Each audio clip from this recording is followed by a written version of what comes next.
Egli Tako ka qenë e ftuar së fundmi në një emision ku ka komentuar ngjarjet që kanë ndodhur në vitin e kaluar pas daljes nga shtëpia më e famshme në Shqipëri.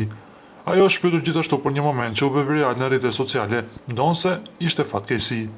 Bëhet fjalë për pjesën kur këngëtarja ka qenë prezent në varrimin e vllajt të Gjesit, i cili vdiq në shtator si pasojë një aksidenti me motociklet. Iqbanori thekson se nuk do që të komentoj fare këtë temë, por që sipas saj atë dite vdiq dhe njerëzimi. Nuk dua ta komentoj fare si temë. Respektoj dhimbjen e tyre deri në fund dhe nuk dua të flas fare sa i përket kësaj teme, u shpreh ajo. Tutja ajo theksoi. Di vetëm të them që atë ditë vdiq dhe njerëzimi, kështu që nuk dua të komentoj asgjë më gjatë.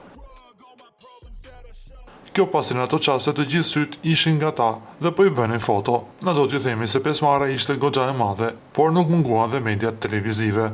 Nga ana tjetër na duhet të rikujtojmë se Egli Tako dhe Gjesti kaluan një periudhë mjaft të bukur, për sa kohë ishin brenda shtëpisë së famshme në Shqipëri.